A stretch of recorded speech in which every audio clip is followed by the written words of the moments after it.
حكايتنا النهارده عن التحنيط في مصر القديمة. التحنيط ما جاش مرة واحدة. في البداية كانوا بيدفنوا الميت في الصحراء في حفرة مع حرارة الرمال والجفاف، بيتم تجفيف الجثة دي عشان يحافظوا عليها للبعث والخلود. بعد كده المصري القديم بدأ ان هو يطور من عملية التحنيط، بدأ يدفن الموتى بتوعه في توابيت عشان يحموهم من الحيوانات المتوحشة اللي في الصحراء.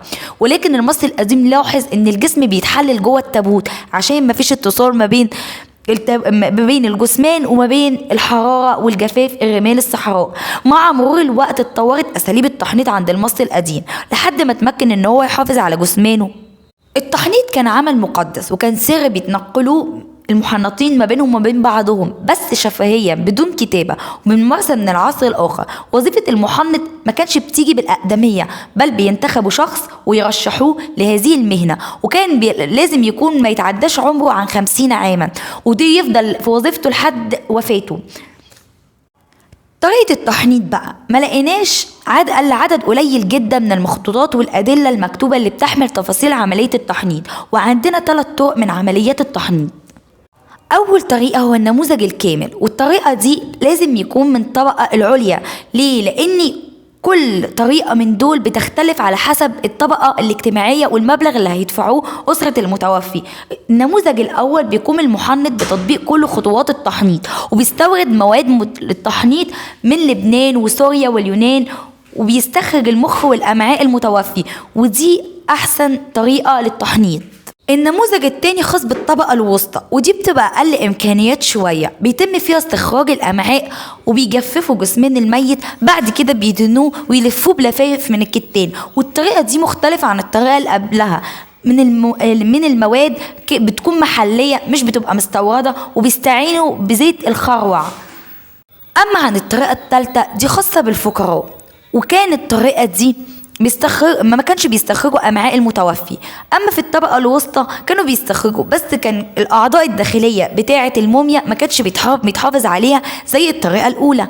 اما عن الطريقه الثالثه ما كانش بيستخرجوا خالص امعاء المتوفي ولا مخه، وبتقتصر بس على تجفيف الجسم المتوفي وبيدهنوا بدهانات ويلفوه بلفائف.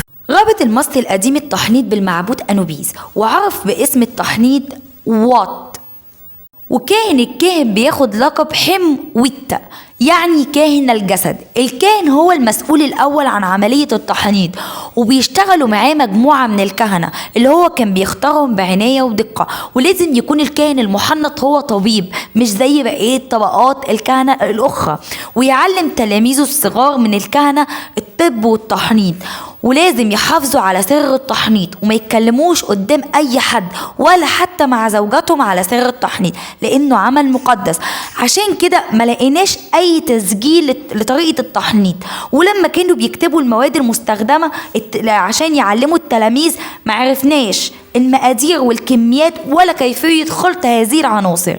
طيب ايه المواد المستخدمة في التحنيط؟ هنلاقي النطرون، الملح، الصمغ، المر، شمع النحل، وحاجات تانية كتير. الأدوات، الأزميل، الملعقة عشان يستخرجوا منها المخ، ومشرط عشان يفتحوا بيها البطن، وموس ومقص وفرشة للتنظيف، وغيرها من الأدوات.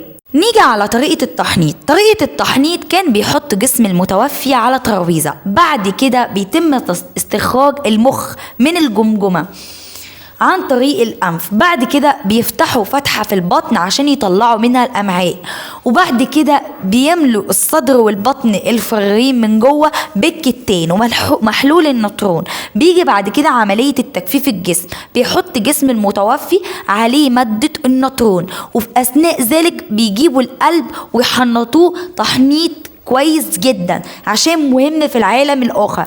بعد كده بيتم طلاء الجثة بالغتنج، بعد كده بيقوم المحنط بتحنيط بخياطة كل فتحات الجسم، وبعد كده بيتم تطهير الأحشاء بتاعة المتوفي ويحطوها في أواني كانوبية، وبيتم لف المومياء بضمادات كتانية اللي هي القرطناج، وبعد كده بيحطوا المومياء في التابوت، وبتتزين التوابيت والضمادات بنقوش ورسومات بتحمل طابع رمزي، وبيدفن التابوت في المقبرة مع المتوفي، وبيحط فيه جميع متعلقاته من طعام وشراب وملابس. بكده انتهيت من حكاية النهاردة، يا رب تكونوا استفدتوا واستمتعتوا، واشوفكم في حلقة جديدة، والسلام عليكم.